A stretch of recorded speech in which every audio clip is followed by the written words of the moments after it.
Conférences débats, projections cinématographiques, causeries, voilà quelques-unes des activités prévues dans le cadre de la première édition du Sommet des Noirs qui se tiendra du 10 au 13 mars autour du thème « Contribution historique des Noirs dans la construction du monde ». Les organisateurs entendent rendre hommage à nos ancêtres et reconnaître leur contribution à l'évolution de l'humanité.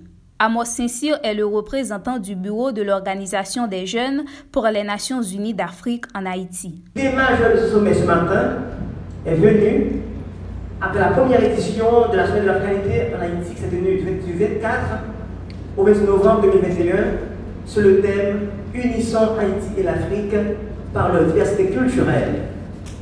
C'est pourquoi, après même réflexion et actions entreprises sur le continent africain et en Haïti, notre équipe a pensé qu'il était important et nécessaire de solidifier les liens entre les Haïtiens et nos frères africains, mais surtout promouvoir les valeurs africaines et l'afrodescendance. Amos Saint-Cyr estime nécessaire le tissage des liens entre les peuples haïtiens et africains afin, dit-il, de permettre aux jeunes compatriotes de bénéficier des opportunités qui en découlent. Nous sommes là où nous sommes aujourd'hui parce que nous avons tenu sur les épaules de quelqu'un.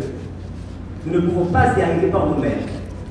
Si nous tenons sur les épaules des autres, nous avons une responsabilité réciproque de vivre notre vie afin que les autres puissent tenir sur nos épaules.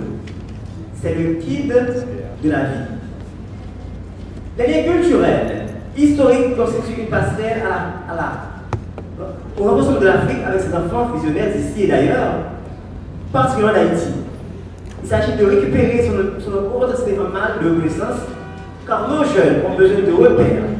Or, nous sommes dans une société, malheureusement, ces exemples font parfois défaut, nous ne les connaissons pas. Le recteur de l'université Quisqueya, le professeur Jackie, a fait une rétrospection sur le contexte de l'indépendance d'Haïti, la première république noire du monde. Il a salué la contribution de nos ancêtres pour un monde libre en aidant plusieurs peuples à conquérir leur indépendance. Malgré cette contribution à l'émancipation de certains peuples, Haïti a été boycotté et continue de l'être par la communauté internationale avec la complicité des élites corrompues nationaux, regrette le professeur. La plupart des Haïtiens et de plus en plus d'observateurs hors d'Haïti commencent à comprendre que le cauchemar d'aujourd'hui a ses racines non seulement dans nos contradictions internes que nous devons admettre, mais aussi dans la relation complexe et difficile que ce pays a toujours entretenue avec ce que nous appelons la communauté internationale. Commençons par le statut d'Haïti en tant que nation reconnue sur la scène internationale. Les États-Unis, rappelez-vous, ont attendu près de 60 ans avant de reconnaître l'indépendance d'Haïti, malgré l'excellent commerce entre les deux pays durant cette période. Jackie Lumarque estime que le moment est venu pour les élites de penser au relèvement du pays en bannissant l'exclusion. Il plaide pour la continuité du combat de la conscience tout en faisant un retour à nos origines afin de construire des liens solides pour une meilleure société. Je dis, malgré les déboires actuels, malgré l'opprobre que la seule évocation d'Haïti peut provoquer aujourd'hui, l'histoire n'est pas terminée. Le combat continue. Nous sommes cependant sur un nouveau champ de bataille. Un nouveau champ de bataille où ce n'est ni la machette, ni le Galil qui vont déterminer l'issue. Nous sommes d'abord confrontés à une lutte interne contre nous-mêmes pour prendre conscience de qui nous sommes, pour prendre conscience d'où nous venons, que nous sommes dans un monde peuplé d'humains,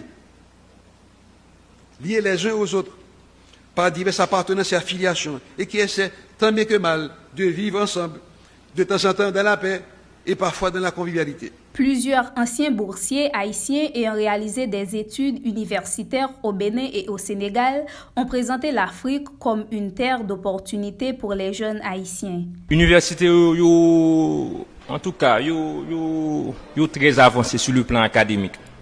Très avancée. Moi-même, je fais expérience en université en Haïti. Et je fais quelques comparaisons. Il y a un avantage que nous sommes capables de gagner en tant qu'Haïtiens, si nous arrivons là-bas, ils respectent nous, ils ont nous valeurs. C'est un côté, c'est un continent côté qui respecte les Haïtiens. Et en plus de ça, nous quitter bon témoignage. Cette première édition du Sommet des Noirs se tient à Port-au-Prince et à Jacmel. Les différentes activités se dérouleront en présentiel et en ligne. André Louis et Rose Caroline Aristide pour Zoom IT News.